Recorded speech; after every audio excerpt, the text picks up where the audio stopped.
Muito vai se falar sobre a presença do Cristiano Ronaldo no time e como que ele afetou negativamente Portugal, mas cara, eu acho que o problema dessa equipe vai muito além do CR7. E eu imagino que se o nosso querido Roberto Martínez tivesse entrado com o Gonçalo Ramos no lugar do Cristiano Ronaldo, basicamente nada teria mudado durante a partida, porque o problema não foi o centroavante, e sim a forma como o time joga. Portugal, embora tenha um dos melhores elencos do mundo, e possivelmente até o melhor meio-campo dessa Copa do Mundo, não conseguiu usufruir da melhor coisa que esses meio-campistas sabem fazer. Com o Vitinha não sendo tão influente, com o Bruno Fernandes errando mais do que acertando, e eu vou dizer na minha opinião por que não funcionou, tá? O jogo começa já com o gol do João Neves, que eu achei que ia abrir o jogo, pensei, cara, é ótimo, porque nessa Copa do Mundo a gente tem tido muitos jogos em que um time só defende e outro só ataca, e aí fica uma coisa meio assim difícil, meio trancado, e com o gol de Portugal logo no começo o jogo vai abrir. Não foi exatamente o que aconteceu, né? Mas no caso aqui a gente tem uma jogada pela esquerda, vem o cruzamento do Pedro Neto e o nosso querido João Neves, tu pode ver que a marcação do Congo aqui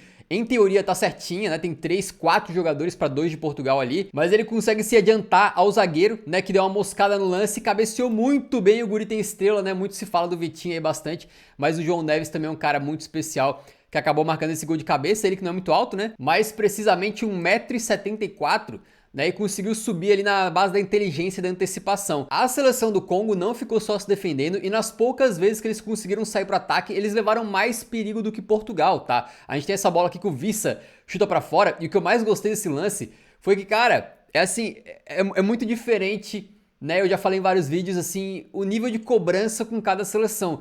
Cara, a torcida do Congo foi a loucura com um chute para fora. Só o fato da seleção deles ir pro ataque e conseguir finalizar, chegar perto de marcar um gol, os caras estavam malucos, velho. Comemorando como se fosse um gol quase. É muito legal de ver, cara, na moral. Quando vai ter o tiro de meta, eu fiquei chocado, se liga. O Congo fazendo uma marcação super alta, botando 4 jogadores quase dentro da área. Ali de Portugal só não estão dentro da área porque não pode, né? Mas marcando muito em cima, obrigando o Diogo Costa a saída no chutão pra frente. Então achei bem interessante essa postura. Obviamente não foi durante a partida inteira, né? Foi nesse lance específico, mas se eles fizeram uma vez é porque a instrução não é pra só retrancar o jogo inteiro, né? Aqui tem uma bola enfiada para o Nuno Mendes, que ele sai na cara do gol, vai fazer o gol, mas o Wan-Bissaka de última hora estica o pé e consegue fazer um corte absolutamente sensacional, de elite da elite esse corte aqui, com a ponta do pé, ele tira o que talvez seria um gol certo do Nuno Mendes, e eu achei que esse tipo de jogada aqui foi uma coisa que faltou muito nessa seleção de Portugal, porque os caras tinham a posse de bola, passavam de um lado pro outro, mas não conseguiam fazer infiltrações, tinha pouco meio campista passando para fazer uma corrida e receber na frente, poucas vezes os alas passando também, como o Nuno Mendes fez aqui para receber a bola, então era um Portugal muito estático, sem causar surpresas para a defesa do Congo, que estava na maior parte do tempo sossegada, marcando com uma linha de 5 atrás, sem que os portugueses conseguissem se mexer tanto a ponto de complicar as coisas para eles, né? Nesse momento, com 30 e poucos minutos do primeiro tempo, Portugal tinha uma finalização no jogo, que foi o gol. E o Congo, nas poucas vezes que saiu, tentou 3 vezes, né? E uma no gol. Então tu se pergunta, quem que é melhor? É Portugal que tem o controle da partida e 250% de posse de bola? Ou quem tem a bola pouco, mas leva um pouco mais de perigo? Né? Portugal, cara, na minha modesta opinião, tava muito torto pela esquerda, né? As jogadas praticamente saindo todas por ali, buscando o Pedro Neto principalmente, com o Bernardo Silva altamente ineficiente na ponta direita. Creio hoje que o Bernardo Silva é muito mais um meio campista do que um ponta, né? Ele não tava funcionando por ali. E isso aqui ficou me lembrando um pouco a seleção do Brasil também, que a gente tá muito torto pra ponta esquerda do Vinícius Júnior, a ponto do Ancelotti montar um quadrado de meio campo com um ponta esquerda e um atacante sem basicamente ninguém na direita, né? Então o time todo focado naquele lado, assim, desbalanceado. E aqui durante grande parte do primeiro tempo também vi esse problema aí na seleção de Portugal, que, cara, durante o jogo enfrentou essa marcação aqui de 5-3-2 do Congo, né, mais ou menos, de uma forma que eu achei similar à dificuldade que a Espanha passou por Cabo Verde. Bem verdade que Cabo Verde marcava até bem mais pra trás, né, uma retranca muito mais estilo estacionar o ônibus mesmo, ferrolho, mas ainda assim, a similaridade é que Portugal tem a posse de bola e não conseguiu fazer nada. A Espanha ainda tentou, tá? A Espanha teve algumas infiltrações, criou muito mais de gols esperados, por exemplo, do que a seleção de Portugal. Se não fosse o Ferran Torres, a Espanha talvez teria ganhado aquele jogo. Então eles tiveram dificuldades, mas ainda conseguiram ser mais criativos do que Portugal. Portugal, ofensivamente hoje, vamos ser sinceros, eles foram praticamente nulos. E merecidamente tomaram um gol de empate do Congo aí no último lance, basicamente, do primeiro tempo, né? Quando numa jogadinha de escanteio vem o cruzamento para a área, vocês podem ver que Portugal, em teoria, tem os números na área para fazer a marcação correta. Vocês podem ver 1, 2, 3, 4, 5, 6 jogadores de Portugal para marcar 5 do Congo. Então uma marcação organizada aqui conseguiria neutralizar esses caras, né? Mas o que acontece é que tem um erro de posicionamento aqui e o Wissa sobe livre para meter um cabeçaço perfeito e marcar o gol de empate aí. Muitos vão culpar o Bruno Fernandes, tenho certeza, porque se tu olhar no screenshot assim, parece que foi o Bruno que deixou o Wissa livre, né? Mas na minha opinião, a falha aqui é do Tomás Araújo. Por quê? A gente vê que tem um jogador de Portugal, que acho que é o Nuno Mendes, marcando o Bakambu. Tem aqui, acho que João Neves marcando camisa 3, que já tá um pouco errado porque o camisa 3 é muito mais alto, né? E tem aqui o Tomás Araújo e o Bruno Fernandes marcando 2 jogadores. Nesse momento, a marcação tá mais encaixada. Só que o Tomás Araújo, em vez de ficar aqui sabendo que tem 2, né, pra ele e o Bruno Fernandes pegarem, ele dá um passo pra frente. Ele vem colar no João Neves. Talvez que ele tava preocupado que esse cara aqui é muito mais alto que o João. Ou talvez ele tava prevendo que a bola ia naquela posição ali, tentou se adiantar, eu não sei. Mas ele dá esse passo pra frente pra colar no João Neves aqui, até bota a mão no João Neves, né, inclusive. Enquanto isso, ele deixa o Bruno Fernandes com 2 jogadores. Aí o Bruno Fernandes vai fazer o quê? Ele não é nem especialista em bola aérea, muito menos vai ser capaz de marcar 2 caras ao mesmo tempo. Então ele acaba ficando pra trás pra marcar o camisa 22, que eu acho que é o Mbemba, né? E acaba deixando o Wissa livre. O Wissa, cara, não é que ele tava livre, ele tava assim, com um latifúndio, né? Não tinha ninguém nem perto, ele sobe completamente sozinho. É um erro de marcação grotesco da seleção de Portugal.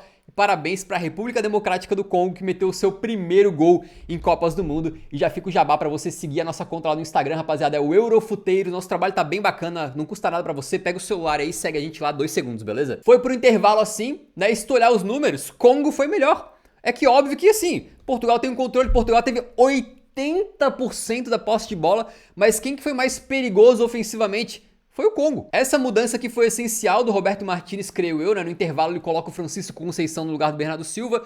O Franchico, desde que ele entrou, eu acho, tem pra mim, que ele foi disparado o melhor jogador de Portugal, o cara mais capaz de desequilibrar, conseguiu trazer um balanço pra seleção com jogadas pelo lado direito, que no primeiro tempo não estava acontecendo, e com seus dribles começou a criar jogadas de perigo por ali, né? Inclusive tem essa bola aqui que o Bruno Fernandes manda pro João Neves dá de peito, e o Cancelo faz um gol de bicicleta, tava completamente impedido, mas achei legal mencionar, porque seria um gol espetacular, não só pela bike do Cancelo, mas também pela assistência do Neves, né? Mas ó o Congo, Bakambu chega na área, rouba uma bola do Bruno Fernandes aqui e manda na trave. O juiz marcou falta, eu não daria falta nunca, eu acho que se vai pro VAR é capaz de eles deixarem o gol valer, tá? Porque foi um jogo de corpo normal, na minha modesta opinião, do Bakambu em cima do Bruno Fernandes ali, e o cara quase meteu o gol. Cristiano Ronaldo ficou mais ou menos sumido durante a partida inteira, muito porque não chegava nenhuma bola, né? Se o cara é um centroavante de 41 anos que fica parado dentro da área e tu resolve jogar com ele, tu não pode culpar ele se o time não consegue criar nada, certo? O Cristiano Ronaldo tem o Bruno Fernandes, o Vitinho, o João Neves, caras assim da elite do futebol mundial para criar jogadas para ele e o time não estava conseguindo. É culpa do Cristiano isso? Talvez um pouco, porque obviamente ele pode se movimentar melhor na área, etc, etc, mas acho que ele não é o maior culpado, embora vai ser muito fácil jogar toda a culpa nele. Agora, que ele tem um pouquinho de culpa, também tem, né? Aqui uma rara falha de marcação da República Democrática do Congo, que o João Neves consegue colocar para o Franchico, o Francisco entra na área, toca para trás, e o Cristiano Ronaldo, aqui mais ou menos no primeiro pau, né, um pouquinho para trás aqui, finaliza para fora essa bola que o Bruno Fernandes estava desesperado atrás, porque se o Cristiano faz um corta-luz ali, o Bruno teria uma chance muito maior de fazer o gol, ele estava muito mais de frente, né? Com o gol muito mais aberto para ele conseguir pegar ali. De qualquer maneira, eu não culpo o Cristiano, porque eu revi esse lance para ter certeza se o Cristiano poderia estar ciente da presença do Bruno Fernandes atrás. Mas ele tá o tempo todo olhando para a bola e para o Francisco Conceição no fundo, né? Alguns vão dizer, o Cristiano Ronaldo não tem um olho na nuca. E dessa vez, nesse lance específico, eu acho que esse argumento tá correto, tá? Acho que ele não tinha como saber que o Bruno Fernandes estava exatamente atrás dele. Não acho que foi individualismo dele, egoísmo, busca por recorde, todos os argumentos que alguns vão usar aí pra massacrar o Cristiano, né? Aqui mais uma bola que vem muito bem enfiada. Putz, eu não sei agora quem que foi, cara. Acho que foi o Bruno Fernandes, se eu não tô enganado. Para o Franchico, o Francisco chega na linha de fundo, toca para trás de novo num lance muito parecido e o Cristiano Ronaldo mais uma vez não consegue finalizar em direção ao gol. Dessa vez ele foi bem travado pelo camisa 4 aqui, né? Então não estava muito fácil também, mas tiveram algumas oportunidades que apareceram para ele. Não foram oportunidades claríssimas, não foram muitas oportunidades, mas ele teve, no segundo tempo especificamente, né? Enquanto isso, o Congo levava perigo. Tem um contra-ataque, tem uma bola enfiada pro Bakambu, que ele vai sair na cara do gol e, cara, ele só não sai porque o Tomás Araújo, de última hora, vem dar um bote perfeito para interceptar a bola. Se ele não consegue chegar na hora certa, o Bakambu sai na cara do gol. Na minha opinião, o Tomás se redimindo um pouquinho pelo erro que eu considero dele, na marcação lá do gol do Vissa, né? Aqui, mais uma vez, o Bakambu chega num contra-ataque de Congo, tem uma bola pela esquerda que vem pra frente da área, e ele tem todo o campo pra finalizar, só que ele acaba pegando muito mal na bola, né? Manda por cima do gol, mas foi uma oportunidade de muito perigo. E tem assim uma finalização do Cancelo sem tanto perigo que o goleiro pega. Depois tem o Bruno Fernandes também mandando de canhota pra fora do gol ali, passou um pouquinho perto, né? Mas em geral, uma partida fraquíssima de Portugal ofensivamente. E ainda tem um último lance em que o Tomás Araújo toma um cartão amarelo porque ele fez uma tática que ele tinha que fazer, uma falta tática, né? Porque o Vissa, ele bota na frente e vai correr. E ele é muito rápido, ele vai sair na cara do gol. Né? E o Tomás Araújo faz aquele marcação de capanga, né, de segurança, ele para assim e bluf, o Vissa bate com tudo como se fosse numa barreira contra ele ali. Acho que o Tomás Araújo tomou bem ao amarelo. Alguns talvez possam pensar que é vermelho por ter negado ao Vissa uma oportunidade clara de gol. Mas quando tem na regra essa parte da oportunidade clara de gol, ele fala que tem que ser considerado alguns aspectos, como por exemplo, o jogador estava no controle da bola? Não, ele jogou a bola na frente. Tinha outro camarada que poderia chegar do time adversário? Tinha. Tem um defensor aqui que poderia fazer a cobertura. E além de tudo, ele estava muito longe do gol. Então, na minha visão, de acordo com a regra, não é uma oportunidade clara de gol para punir com um cartão vermelho. Acabou 1-1 num jogo que, se tu for ver as estatísticas, cara, chega a ser vergonhoso para Portugal, tá? Não foi um jogo só ruim, foi um jogo péssimo de Portugal. O que adianta tu ter 75% da posse de bola e finalizar menos que o adversário? Finalizaram 7 vezes.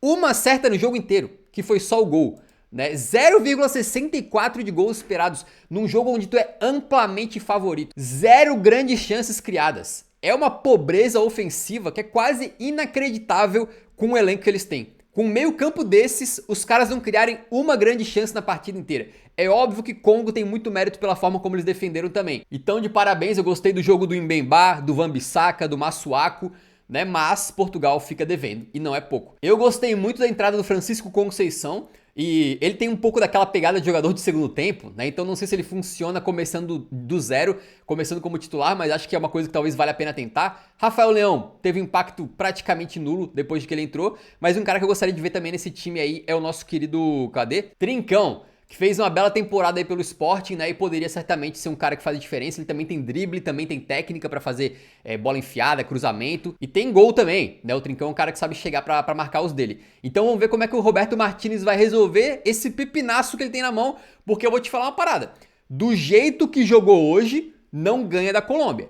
O Uzbequistão eu não sei, eu não vi jogar ainda, não sei se eles defendem tão bem quanto algumas outras seleções que a gente tem visto nessa Copa do Mundo e quanto a própria seleção do Congo, né? Mas da Colômbia, jogando o que jogou hoje, não ganha. Pode até empatar, mas não ganha. Quase deixei passar, obviamente, que o Cristiano Ronaldo se torna agora o segundo jogador, depois do Messi, né, a jogar, entrar em campo em 6 Copas do Mundo diferentes. Tá de parabéns por esse recorde. Eu espero de verdade que ele marque um golzinho para também ser o primeiro jogador a marcar em 6 Copas do Mundo e ficar com esse recorde aí pra praticamente sempre, né? Pra alguém conseguir quebrar isso aí vai ser quase impossível. Te convido a se inscrever no canal se não for inscrito ainda e fica um aviso aqui pros meus queridos amigos que estão acompanhando todos os vídeos que hoje eu vou pular 2 partidas, tá? Gana contra Panamá e Uzbequistão contra Colômbia. Não vou fazer pós-jogo porque eu preciso gravar coisa pra outros canais e eu não consigo encontrar tempo mais no dia, então eu sou obrigado a não trabalhar nesses jogos, ainda que eu vou estar assistindo assim com a tela do lado, beleza?